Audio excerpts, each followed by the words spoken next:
이번 시간에는 레스넷 논문을 리뷰하겠습니다. 목차는 기존의 문제, 논문이 주장하는 컨트리뷰션, 모델의 스트럭처, 그리고 실험 결과 순으로 진행하겠습니다. CNN이 엔드-투-엔드로 학습되는 수준은 레이어를 더 많이 쌓음으로써 강화될 수 있습니다.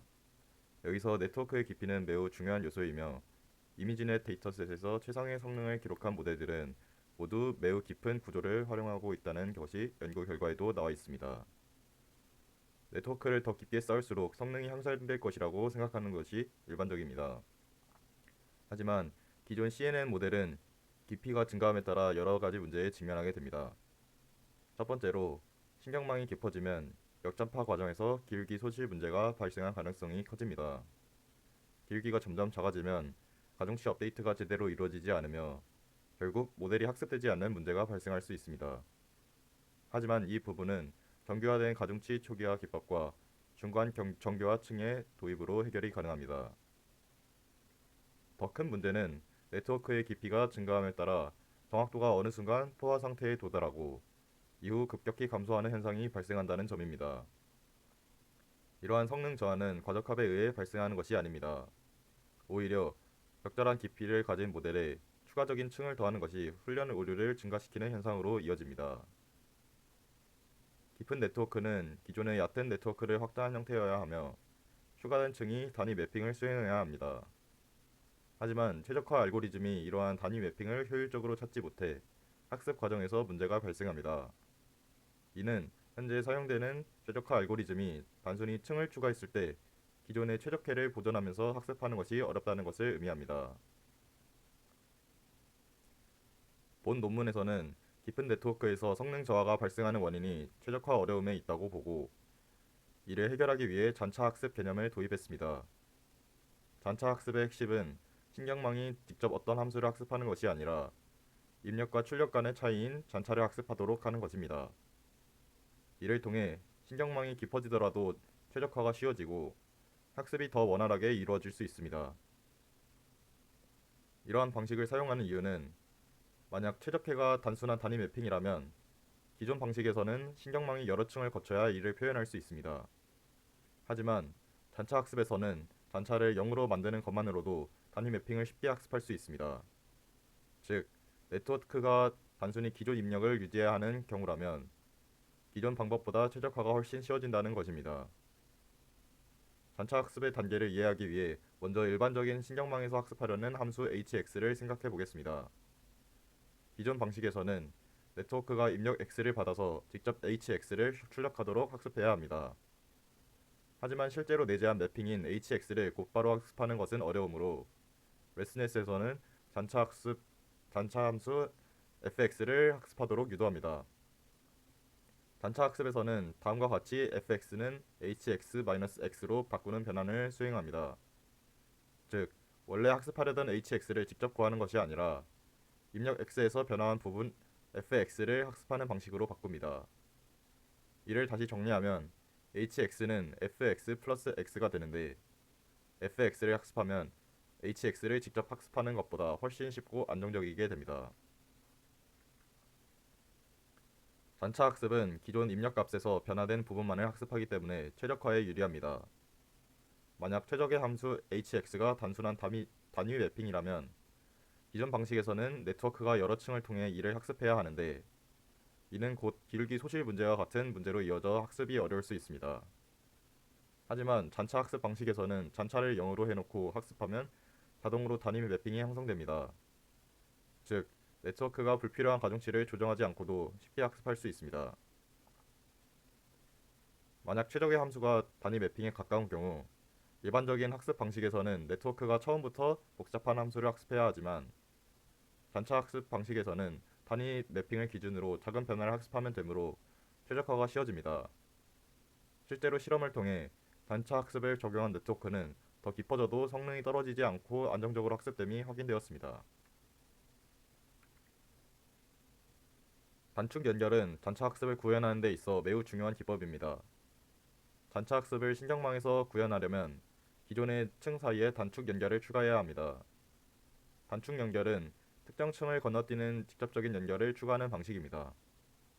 기존의 네트워크에서는 모든 층이 순차적으로 연결되어 있습니다.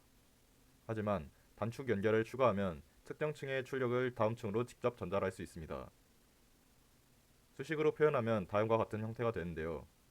학습하는 잔차 함수를 입력 데이터와 더하면 최종 출력인 y가 나오는 매우 간단한 방식입니다. 단축 연결을 사용하려면 입력 x와 잔차 함수 fx의 출력 차원이 동일해야 합니다. 하지만 네트워크의 구조에 따라 입력과 출력 차원이 달라질 수도 있습니다.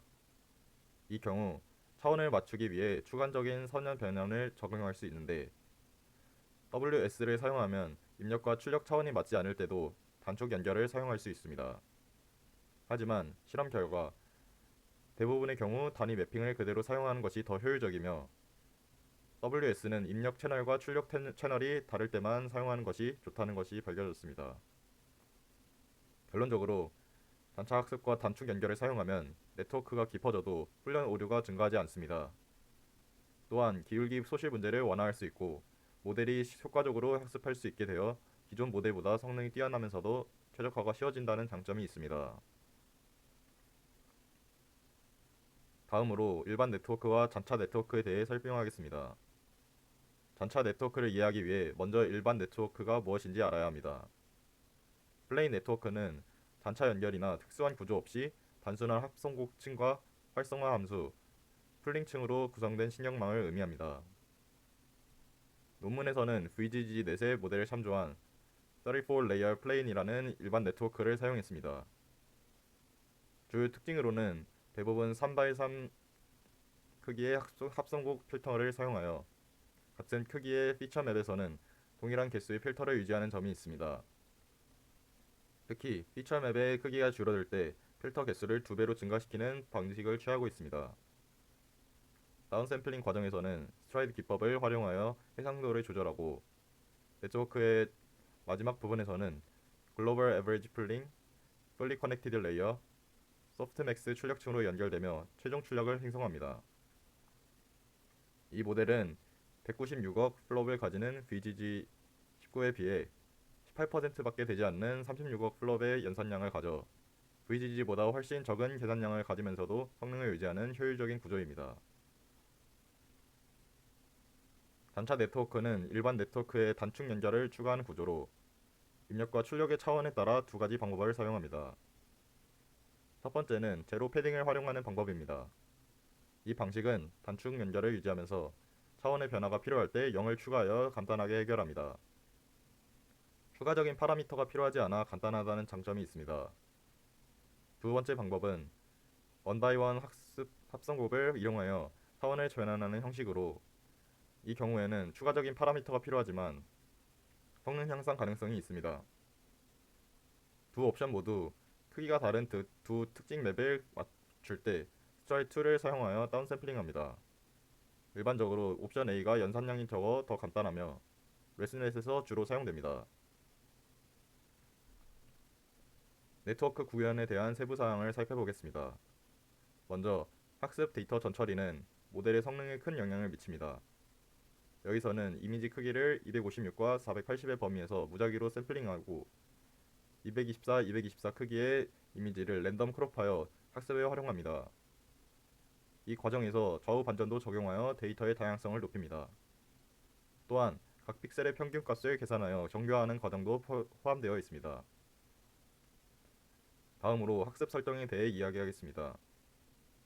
미니배치 SGD를 사용하여 배치 크기를 256으로 설정하고 학습률은 0.1로 시작하여 10배씩 감소시킵니다. 전체 학습은 60만 에폭 동안 진행되며 모멘텀 값은 0.9로 설정합니다. 가중치 감쇄는 0.0001로 설정하여 과적 허업을 방지합니다. 드롭아웃은 사용하지 않지만 대신 배치 정교화를 통해 안정성을 높입니다. 마지막으로 테스트 과정에서는 표준적인 10크롭 평가 방법을 사용하여 여러 이미지의 성능을 평가합니다. 다양한 해상도에서 평균 점수를 계산하여 이미지 크기를 224, 256, 384, 480, 640으로 조정하여 성능을 비교합니다. 논문에서는 이미지넷 2012 데이터셋을 활용하여 이미지 분류 성능을 평가했습니다. 이 데이터셋은 총 128만 개의 훈련 이미지와 5만 개의 검증 이미지를 포함하고 있으며 테스트 이미지는 10만 개로 구성되어 있습니다. 평가 지표로는 탑1과 탑5 정확도를 사용했습니다. 탑1 정확도는 모델이 가장 높은 확률로 예측한 클래스가 실제 클래스와 일치하는 비율을 의미합니다. 반면 탑5 정확도는 모델이 예측한 상위 5개 클래스 중 실제 클래스가 포함되어 있는지를 평가합니다. 먼저 18 레이어와 34 레이어 일반 네트워크의 성능 차이를 분석해 보겠습니다. 우측 표에서 확인할 수 있듯이 34층 네트워크는 18층 네트워크보다 더 높은 검증 오류를 보입니다. 이 문제는 34층 네트워크가 18층 네트워크보다 더 복잡한 구조를 가지기 때문에 발생하는데, 일반적으로 네트워크가 깊어지면 더 좋은 성능을 보여야 하지만 여기서는 그렇지 않습니다. 논문에서는 이러한 문제가 발생하는 원인은 기울기 소실 때문이 아니라고 주장하고 있습니다. 왜냐하면 배치 정교화를 사용했기 때문에 기울기가 소실되지 않으며 전방향 및 역방향 신호가 건강한 크기를 유지하는 것을 확인했기 때문입니다. 따라서 학습이 어려운 이유는 기울기 소실이 아니라 깊은 네트워크의 수렴 속도가 지수적으로 낮아지는 것일 가능성이 큽니다. 다음으로 논문에서 주장하는 모델을 사용한 18층 전차 네트워크와 34층 전차 네트워크의 성능을 비교해 보겠습니다. 성능 분석 결과 34층 전차 네트워크가 18층 네트워크보다 탑5 정확도가 2.8% 향상된 것을 확인할 수 있었습니다. 이는 전차 학습이 깊은 네트워크에서 발생할 수 있는 성능 저하 문제를 효과적으로 해결하는 데 기여했음을 보여줍니다. 특히 34층 레스넷은 18층 일반 네트워크에 비해 탑1 오류율이 3.5%더 낮았는데, 이는 깊은 네트워크에서의 성능 저하 문제를 해결할 수 있음을 또 다시 보여주는 사례입니다. 또한 18층 일반 네트워크와 18층 전차 네트워크를 비교했을 때 전차 네트워크가 유의미한 성능 향상을 보였다는 점도 주목할 만합니다. 18층 레스넷은 일반 네트워크와 유사한 정확도를 보이면서도 빠르게 수렴합니다. 이는 깊이가 비교적 얕은 네트워크에서도 레스넷이 최적화를 더 쉽게 만들었음을 시사합니다. 결론적으로 레스넷은 깊이가 증가할수록 성능이 지속적으로 향상되며, 이는 전차 연결이 최적화를 용이하게 한 결과입니다. 이를 통해 깊은 일반 네트워크에서 발생하는 최적화 문제를 레스넷이 해결함을 확인할 수 있었습니다. 앞서 단위 매핑 단축 연결이 훈련을 돕는 데 중요한 역할을 한다는 것을 보여주었습니다. 이번에는 단위 매핑 단축 연결과 프로젝션 단축 연결의 비교를 통해 두 가지 접근 방식의 성능 차이를 살펴보겠습니다. 단위 매핑 단축 연결은 입력과 출력을 동일하게 유지하여 네트워크의 깊이를 증가시키는 데 도움을 줍니다. 반면 프로젝션 단축 연결은 주로 입력 차원이 변할 때 사용되며 선형 변환을 적용해 더 나은 성능을 발휘합니다. 실험에서는 두 가지 단축 연결의 방식의 효과를 비교하기 위해 다양한 설정을 적용했습니다. 옵션 A는 차원을 증가시키기 위해 제로 패딩 단축 연결을 사용하였고, 옵션 B는 차원을 증가시킬 때만 프로젝션 단축 연결을 사용하고 나머지 단축 연결은 단위 매핑을 사용했습니다. 마지막으로 옵션 C는 모든 단축 연결에 프로젝션을 사용했습니다. 그 결과로 세 가지 옵션 모두 일반 네트워크보다 우수한 성능을 보였고, 옵션 B가 옵션 A보다 약간 더 높은 성능을 보였습니다. 옵션 A에서는 제로 패딩이 실제로 전차 학습을 하지 않기 때문에 성능이 다소 떨어졌습니다. 한편 옵션 C는 옵션 B보다 약간 더 나은 성능을 보였으나 추가적인 파라미터 덕분이었습니다. 그러나 이 차이가 크지 않다는 점에서 프로젝션 단축 연결이 훈련에서의 저하 문제를 해결하는 데 반드시 필수적이지 않다고 결론을 내렸습니다. 저자는 메모리와 시간 복잡도를 고려하여 옵션 C는 사용하지 않도록 했습니다. 이를 통해 단위 매핑 단축 연결은 특히 병목 아키텍처에서 복잡도를 증가시키지 않으면서 중요한 역할을 하는 것을 알 수 있습니다. 병목 설계는 네트워크의 각 레이어에서 연산량을 줄이면서도 성능을 유지할 수 있도록 돕습니다. 특히 원바이원 컨볼루션을 통해 입력 차원을 축소하고 3x3 컨볼루션을 통해 필요한 정보를 효과적으로 추출하는 방식으로 병목 지점을 형성합니다. 이러한 병목 설계는 네트워크의 깊이를 증가시키는 데 중요한 역할을 하며 아이덴티티 숏컷의 도입으로 더욱 효율적인 학습이 가능해집니다. 이 연결은 시간 복잡도를 줄이고 모델의 크기가 2배로 증가하는 것을 방지해 더 효율적인 모델을 구축하는 데 기여합니다. 50레이어, 101레이어, 152레이어 레스넷 모델에 대해 살펴보겠습니다. 이 모델들은 각각 34레이어의 네트워크의 구조를 기반으로 하여 레이어 블록을 교체하고 깊이를 증가시키는 형태입니다. 특히 50레이어 레스넷은 34레이어 모델에 비해 성능이 향상되었으며 3.8억 플롭을 가집니다. 101레이어와 151레이어 레스넷은 더 많은 레이어 블록을 사용하여 구성되었고 깊이가 증가함에 따라 성능이 더욱 개선되었습니다. 깊이가 증가했음에도 불구하고 151레이어 레스넷은 11.3억 플롭을 기록하며 VGG 16과 VGG 19보다 더 낮은 복잡도를 유지하고 있습니다. 결과적으로 50레이어, 101레이어, 151레이어 레스넷 모두 34레이어 모델에 비해 성능이 향상되었고 깊이를 증가시켜도 성능 저하 문제를 보이지 않았습니다. 이러한 결과는 잔차 학습의 효과를 잘 보여주며 깊은 네트워크 구조에서도 안정적인 학습이 가능하다는 것을 보여줍니다. 151레이어 레스넷 모델은 이미지 인식 분야에서 매우 중요한 성과를 보여주었습니다. 이 모델은 4.49%의 탑5 오류를 기록하며 이전의 모든 모델보다 우수한 성능을 입증했습니다. 여기서 주목할 점은 151레이어 모델 2개만 포함해 앙상블 했을 경우에도 테스트 세트에서 3.57%의 탑5 오류를 달성했다는 점입니다. 이 결과는 ILS BRC 2015에서 1위를 차지한 성과로 레스넷의 깊이가 성능 향상에 기여했음을 보여줍니다. CFAR10 데이터셋에 대한 실험에서는 극단적으로 깊은 네트워크의 동작을 분석하고 최첨단 결과를 추구하는 대신 간단한 아키텍처를 의도적으로 사용했습니다. CFAR10은 10개의 클래스로 구성된 데이터셋으로 훈련 이미지는 5만 개, 테스트 이미지는 1만 개로 이루어져 있습니다. 훈련 세트에서 학습하고 테스트 세트에서 평가하는 실험을 통해 네트워크 깊이가 성능에 미치는 영향을 탐구했습니다. 아키텍처 설계에 있어서는 입력 크기를 32x32로 설정하고 각 픽셀에서 평균을 뺀 값을 사용했습니다. 첫 번째 레이어는 3x3 합성 곱이며 그 후 크기 32, 16, 8인 특성 맵에 각각 2n 레이어를 사용하여 3x3 합성 곱을 6n 레이어 스택으로 사용했습니다. 필터의 수는 각각 16, 32, 64이며 하위 샘플링은 2의 스트라이드를 가지는 합성 곱으로 수행됩니다. 네트워크는 전역 평균 풀링, 10개의 출력 누런을 가진 완전 연결층, 그리고 소프트맥스로 끝납니다. 단축 연결은 3x3 레이어의 쌍에 연결되며 아이덴티티 단축 연결을 사용하여 레스넷은 플레인 네트워크와 동일한 깊이, 너비, 매개 변수를 유지합니다. 학습에 있어서는 가중치 감소는 0.0001, 모멘텀은 0.9, 배치 정교화를 사용하고 드롭아웃은 사용하지 않았습니다.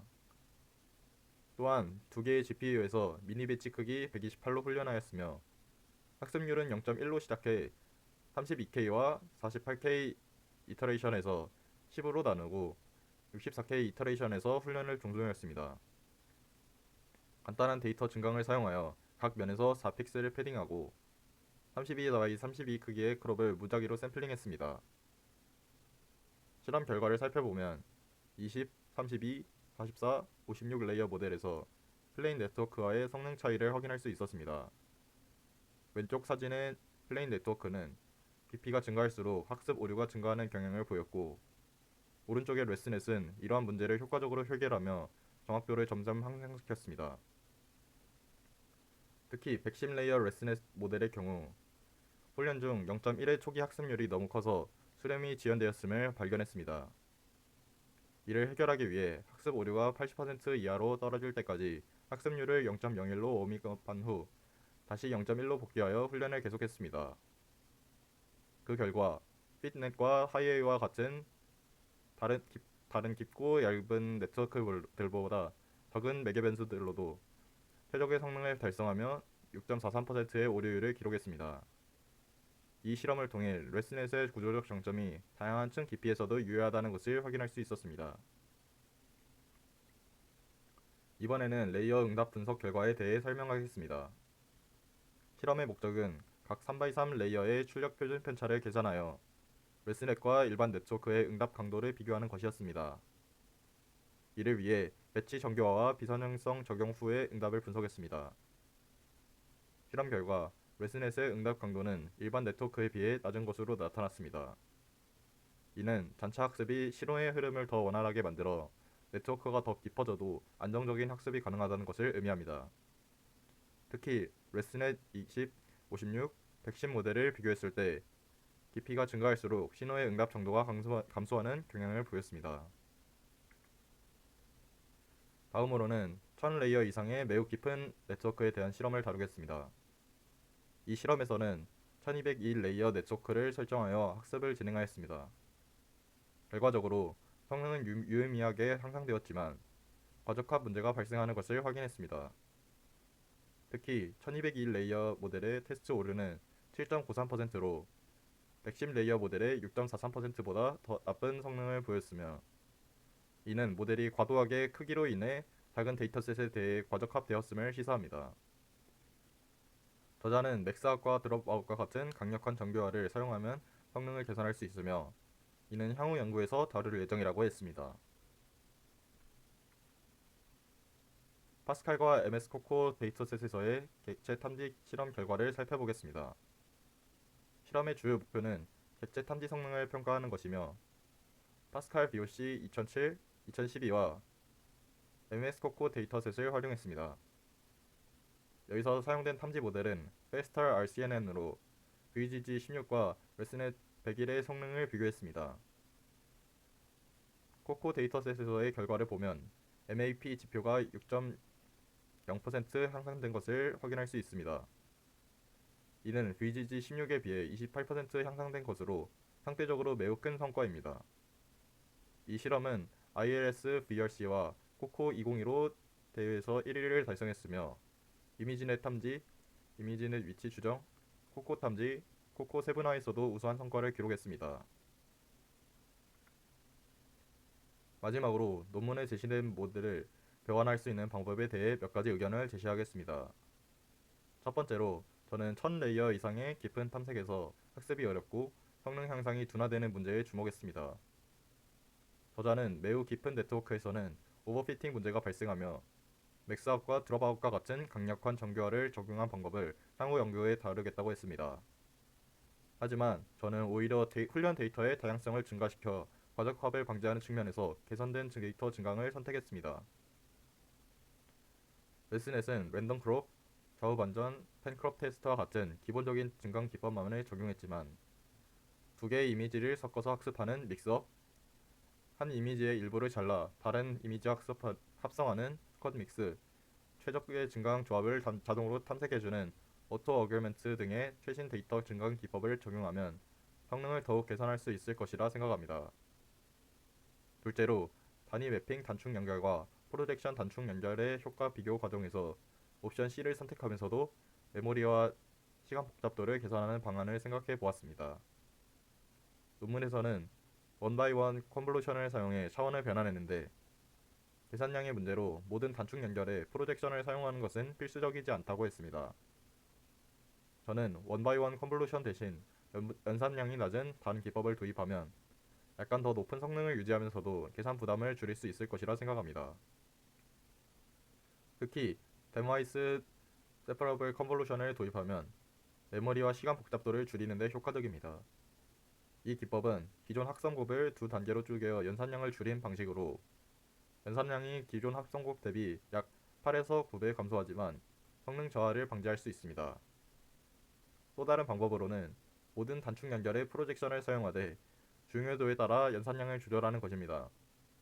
예를 들어 채널 증가가 적은 경우 저비용 프로젝션을 적용하고, 채널 변화가 큰 경우 완전한 프로젝션을 수행할 수 있습니다. 이러한 방식은 모델의 성능을 유지하면서도 학습 효율성을 높이는 데 중요한 역할을 할 것이라 생각합니다. 웨스넷의 한계를 극복하기 위한 다양한 방법론을 탐색하는 것은 앞으로의 연구에 있어 매우 중요한 방향이 될 것입니다. 이상으로 발표를 마치겠습니다. 감사합니다.